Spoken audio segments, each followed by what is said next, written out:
నమస్తే అందరికీ. సో ముద్రాశాస్త్ర రహస్యాలు పై స్వామి మైత్రేయ గారు రాశారు. దాంట్లో ఉపఖ్యాతం కంటిన్యూషన్.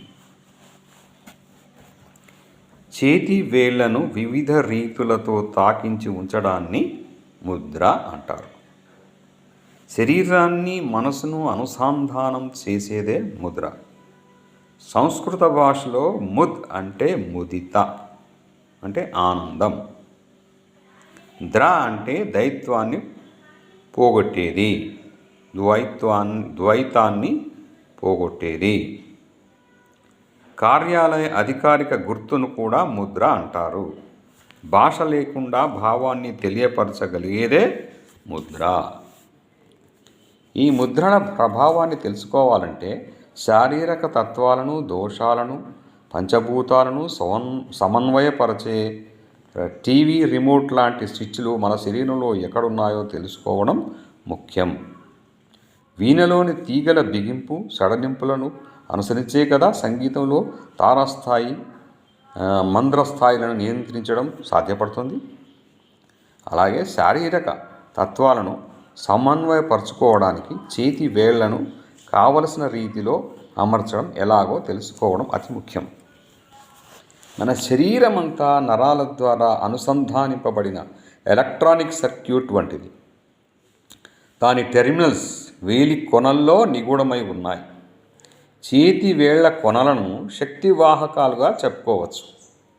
వేళ్లలోని ఈ పాయింట్స్ని నిర్దిష్టమైన రీతిలో కలపడం ద్వారా మన శరీర తత్వాలను మనం అనుకున్న రీతిలో నియంత్రించుకోవడం సాధ్యపడుతుంది. చేతి వేళ్ల ఈ టెర్మినల్ పాయింట్స్ని కలపడమే ముద్ర. పూజా విధానంలోనూ, యోగాభ్యాసంలోనూ, నాట్య కళలోనూ ముద్రలను ఉపయోగించడం మనం చూస్తుంటాం. దేవుళ్ళ, దేవతల మూర్తులన్నీ అభయ ముద్రలోనూ దీవెనలిస్తున్నట్లుగాను రూపొందిస్తుంటారు. ఈ ముద్రలను, సంజ్ఞలను ఆధ్యాత్మిక మార్గంలోనూ, మతపరమైన వైదిక కర్మలలోనూ, పూజా విధానంలోనూ ఎందుకు ఉపయోగించారు అనే సందేహం నా చిన్నతనం నుండే నాలో ఉత్పన్నమైంది. పుట్టిన పసికందులు పిడికిల్ని బిగించి ఎందుకు పట్టుకుంటారు? చిన్నపిల్లలు తమ బొటనవేలిని అదే పనిగా నోట్లో ఎందుకు పెట్టుకుంటారు? ఈ సందేహాలను తీర్చమని మా నాన్నమ్మను అడిగాను. నేను ప్రాథమిక పాఠశాలలో చదువుతున్నప్పుడు మా క్లాస్ టీచర్ని నాకున్న మరికొన్ని సందేహాలను తీర్చమని అడిగాను.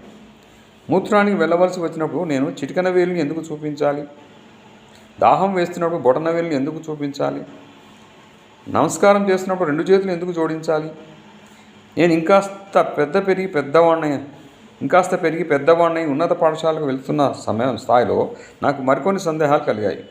కొందరు చూపుడు వేలిని, మధ్య వేలిని చూపిస్తూ విక్టరీ, సంఘ విజయాన్ని తెలియజేస్తుండేవారు. నిద్ర లేస్తున్నప్పుడు ఆవలిస్తూ వేళ్లను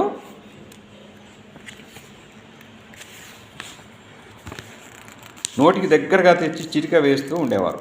భయపడినప్పుడు తమ అరచేతులను ఒకదానితో ఒకటి జొప్పించి హృదయస్థానంలో ఉంచేవారు. బుద్ధుణ్ణి ధ్యాన ముద్రలో చూస్తాం. శివుడు, మహావీరుడు, గుణనానకులను భైరవ ముద్రలో చూస్తాం. ఈజిప్షియన్ మమ్మీలు చేతులను క్రాస్గా ఉంచి హృదయస్థానంలో ఉంచుతాం. ఇస్లాం మత ప్రవక్తలు చేతులను ఎత్తి ఉంచుతారు. వీటన్నిటికీ కారణం ఏమిటో అప్పుడు నాకు అంతు పట్టలేదు. ఋషులు, గురువులు ఈ ముద్రలను వాడటంలో ఉన్న మర్మం, ఆంతర్యం ఏమిటో తెలపమని నేను ఎందరో గురువులను ప్రశ్నించాను. నా ఈ సందేహాలలో ఏ ఒక్కదానికి కూడా నాకు ఎవరి నుంచి సరైన సమాధానం లభించలేదు. అందువల్ల వాటి గురించిన పూర్తి వివరం తెలుసుకోవాలన్న తపన నాలో పెరిగింది. ఇప్పుడు ఈ ముద్రల గురించి అధ్యయనం, సాధన చేసి కొంతవరకు తెలుసుకున్నాను. నేను తెలుసుకున్న విషయాలను నేడు సమాజానికి అందివ్వాలన్నదే నా ఈ ప్రయత్నం. ఆధ్యాత్మిక పరంగా చెప్పాలంటే స్వపర దృక్పథాన్ని, చేతనావస్థను తెలియజేయడానికి ఉపకరించే ఒక మాధ్యమమే ముద్ర. ఈ ముద్రలు జీవన చైతన్యాన్ని, జీవన శక్తిని విశ్వ చైతన్యంతో, అనంత శక్తితో విలీనం చేస్తాయి. వాటి సాధన వల్ల మన మానసిక స్థితులు, దృక్పథాలు మారుతుంటాయి. మనలోని ప్రాణాలను, శక్తి కేంద్రాలను, కుండలిని శక్తిని జాగృతం చేసే ఆధ్యాత్మికపరమైన సాధనాలవి. భౌతిక శరీరాన్ని, ప్రాణశక్తులను, మానసిక స్థితులను అనుసంధానం చేయడానికి ముద్రాశాస్త్రం ఉద్దేశింపబడింది. చేతివేళ్లను వివిధ పద్ధతులలో కలపడం వల్ల మనలో మూలాధార చక్రస్థానంలో నిద్రాణమై ఉన్న శక్తి ఊర్ధ్వచక్రాలపై వైపు ప్రసరింపజేయవచ్చు. ముద్రలు అధో స్థితిలో ఉన్న చైతన్యాన్ని ఊర్ధ్వస్థితులకు తీసుకువెళ్తాయి. ముద్రల సాధన ప్రాణశక్తిని పెంపొందించుకొని కుండలి శక్తిని జాగృతం చేయడానికి దోహదపడుతుంది.